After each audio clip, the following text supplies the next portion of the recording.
नमस्कार, आप देख रहे हैं एसआर अशोकनगर और मेरा नाम है हितेंद्र भदौलिया। आप अशोकनगर से जुड़ी कई सारी चीजों को लेकर मुझे अक्सर देखते रहते हैं।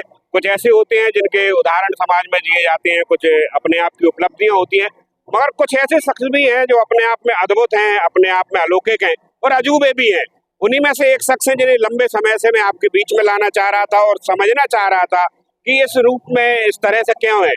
तो आपने अक्सर देखा होगा कई बड़े मंचों पर प्रदेश भर में अलग अलग स्थानों पर जब अशोकनगर की एक शख्सियत होती है जो अपने एक अलग ही रूप में जब होती है तो दुनिया की नजर उनकी तरफ खिंचती है। तो मैं बात कर रहा हूँ अशोकनगर के निवासी और आजकल श्री राम वृंदावन में निवास कर रहे हैं आदरणीय अद्भुत स्वामी जी, जिन्हें लोग यहाँ के लोग जो है सुरेश शर्मा जी के भी नाम से जानते हैं। तो बहुत बहुत धन्यवाद हम हमारे साथ जुड़े। पहले तो आप राधे राधे। तो आपका ये स्वभाव, आपका ये स्वरूप जो देखा जाता है, पहले ये जानना चाह रहे हैं कि एक अच्छी खासी जीवन चल रही थी, उससे ये कृष्ण भाव कैसे पैदा हो गया?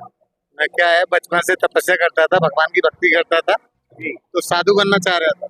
अच्छा। तो साधु बनाने वाले गुरुजी मुझे मिले नहीं, तो फिर भगवान ने मुझे 17 साल पहले ऐसा रूप दिखाया, तो जब से हमेशा दिन रात में ऐसा ही रहता हूँ।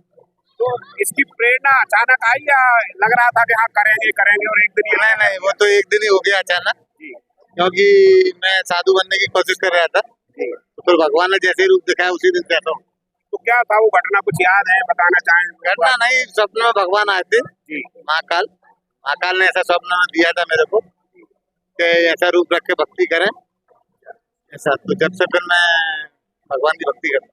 तो ये 17 साल से लगातार ऐसे ही? ये 17 साल से लगातार ऐसे। अच्छा, कोई शेड्यूल होता है आपका, कहीं जाना होता है या कार्यक्रम पहले से तय होते हैं या सुबह से ये तैयारी के साथ? नहीं, मैं तो हमेशा शेड्यूल नहीं बनाता, क्योंकि मैं वर्तमान में रहता हूँ। तो हमेशा जैसे ही सुबह उठता हूँ जल्दी में, तो फिर मैं श्रृंगार करता हूँ और फिर भगवान के दर्शन करने जाता हूँ। ये जो श्रृंगार है वो बड़ा अद्भुत भी है और अपने आप में लोगों को बड़ा आकर्षित भी करता है। तो हम जब देखते हैं कि रामलीला या छोटे छोटे कार्यक्रमों में भी छोटा सा जब स्वरूप बनाया जाता है तो घंटों की मेहनत लगती है। कितना समय इस पर खर्च करना पड़ता है? मुझे इसमें 6 घंटे लगते हैं श्रृंगार करने में, और अकेला ही श्रृंगार करता हूँ मैं। तो 6 घंटे में श्रृंगार करके फिर निकलता हूँ। कोई टीम वगैरह श्रृंगार? टीम नहीं, किसी से संपर्क नहीं करता मैं, टीम नहीं बनाता। अच्छा, प्रतिदिन अलग रूप का जो है श्रृंगार? हाँ, रहता कृष्ण का ही है और रंग चेंज करता हूँ डेली, ऐसा रहता उसी रूप में। तो ये जो ड्रेस देख रहे हैं, एक भारी भरकम ड्रेस अक्सर हमने देखी है, अलग अलग रंग के होते हैं और कई बार 10-20 वीडियो हमने देखे हैं, तो हर बार अलग रूप में रहते हैं आप जो है। हाँ, ये मैं कई जोड़ी कपड़े हैं मेरे पास, तो फिर हर रोज ड्रेस बदलता हूँ। तो ये जो आभूषण इसमें आप देखे हैं, नीचे से नक्श से लेके सर तक जो है, वो क्या क्या इसमें है और ये क्या वाकई में चांदी जो लग रही है वो ओरिजिनल ही है क्या? जी, चांदी ओरिजिनल जी। तो ये एक ही जोड़ी है कि ये भी कई अलग अलग? नहीं, अलग अलग। तो लगभग कितना होगा ये सब? नहीं, ये नहीं बताऊंगा मैं। पर इस समय तो बड़ा भाव इसका बढ़ रहा है, तो कहीं ऐसा नहीं सोने का खतरा रहता है? नहीं, क्योंकि देखो चंद्रमा और सूर्य जिसके इशारे पर चल रहे हैं, तो मुझे ऐसा कोई भय नहीं रहता, क्योंकि मैं भगवान श्री कृष्ण का हूँ। अच्छा, हमने सुना है आपकी एक अच्छी खासी जिंदगी चल रही थी, नौकरी थी, कॉलेज में पढ़ा रहे थे, फिर अचानक ये सब छोड़ के ये जो एक तरह से वैरागी स्वरूप में हमारा रूप अलग धर लिया, तो दोनों जिंदगी को देखते हैं तो कहाँ ठीक ठाक? देखिए कि जब आदमी पैदा होता है तो लोगों का कहना है, शास्त्रों का कहना है कि अपन जो पैदा हुए वो आत्मा का परमात्मा से मिलन करना है अपन। तो मेन उद्देश्य तो यही है कि अपना पुनर्जन्म ना हो और भगवान से अपन जो अपनी आत्मा है उसका मिलन करें भगवान से। तो उसके लिए भगवान ने बताया कि भगवान का नाम लिया जाए, भगवान की भक्ति की जाए, जिससे आपको भगवान प्राप्त हो। तो ऐसा सोचकर जब अपन भक्ति करेंगे तो डिस्टर्ब होता है कई चीजों में, तो फिर धीरे धीरे एकांतवास तो करना पड़ती है, इसलिए ऐसा किया मैंने। अरे इसमें दो चीजें जानना चाह रहा है। एक तो जब आप अपने शहर में होते हैं तब क्या भाव होते हैं, क्योंकि कई चेहरे पुराने आपको भी जानते हैं, आप उनको जानते हैं, और एक हमने कई बड़े बड़े कार्यक्रमों में देखे हैं बागेश्वर के जो है पंडाल में आपके बारे में कहते सुना है, तो दोनों में किस तरह का अनुभव रहता है? नहीं, मेरे को ज्यादा अनुभव नहीं रहता, मैं क्या अपने आप में रहता हूँ, तो मेरे को कोई ज्यादा असर नहीं पड़ता कि कहाँ क्या हो रहा है। मुझे हरदम हर समय आनंद आता है।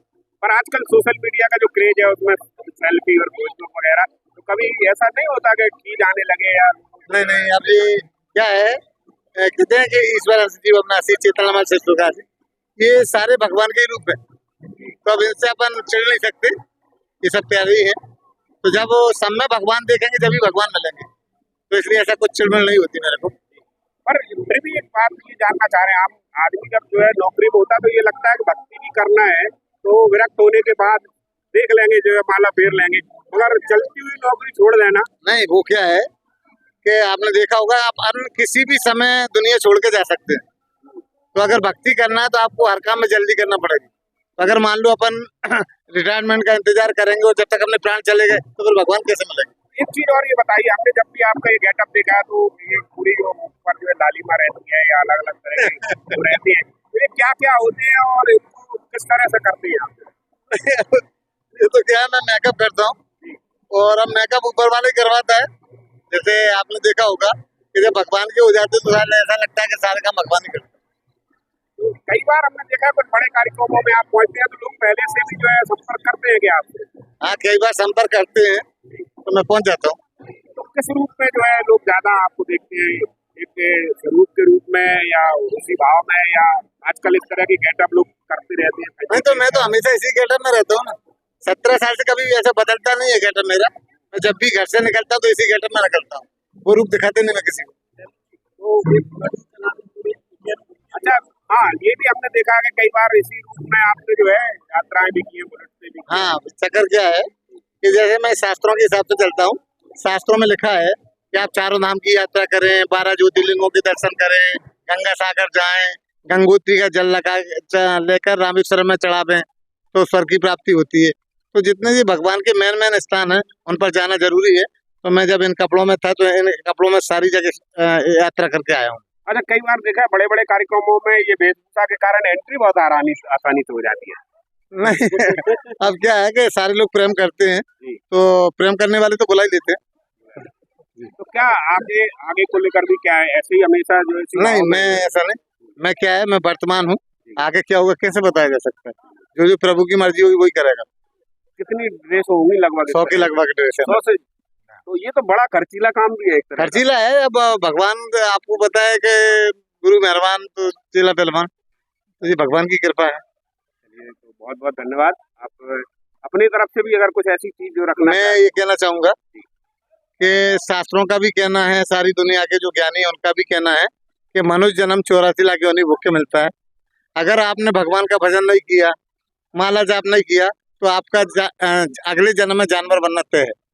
तो मैं ये कहना चाहूंगा सारे लोगों से कि आप कुछ करें ना करें, चाहे कितने ही व्यस्त रहें, लेकिन एक माला जरूर जपें। वो किसी के नाम की जपी जा सकती है। वैसे मेरा ये कहना था कि जो भगवान ने एक महामंत्र बनाया है, अगर आप महामंत्र की एक माला करेंगे तो आपकी 16 माला हो जाएंगी। वो मैं महामंत्र बोलता हूँ। हरे कृष्णा कृष्णा कृष्णा हरे हरे, हरे राम राम राम हरे हरे। अगर इस मंत्र की कोई माला जपेगा, एक माला, तो उसकी 16 माला हो जाएंगी और फिर उसको जानवर बनना नहीं पड़ेगा। आखिरी सवाल ये है कि पूरा गेटअप तो बिल्कुल भगवान स्वरूप में है, मगर ये काला चश्मा जो है ये चश्मा, थोड़ा सा बदल के आता है अक्सर। चश्मा मैं बता रहा हूँ, मुझे ऐसा प्रतीत होता है, आप भी विचार करें, कि भगवान राम और कृष्ण ने सदा चश्मा लगाया। कैसे लगाया ये बताऊंगा आपको। कि भगवान राम किसी को देखते नहीं थे, नजरें नीची रखते थे, जो उनका चश्मा था। कृष्ण भगवान किसी को देखते नहीं थे, नजरें टेढ़ी रखते थे, जो उनका चश्मा था। जब मेरे को रूप दिखाया था तो चश्मा नहीं दिखा था, मैं भी टेढ़ा देखता था। तो जो गोपियां थी वो मुझसे लड़ने लगी कि हम इतने सुंदर लग रहे हैं, हमें तो देख, टेढ़ा आड़ा क्यों देख रहा है। तो ये बार बार गोपियों ने दिक्कत दी मेरे को। फिर भगवान प्रभु ने मुझे ऐसी कृपा करी कि जिस रंग के कपड़े पहने उस रंग का चश्मा लगा मैं। तो उस दिन से मैं चश्मा लगा। 100 चश्मे भी हैं आपके? जी। बहुत बहुत धन्यवाद हमको जुड़े उसके लिए।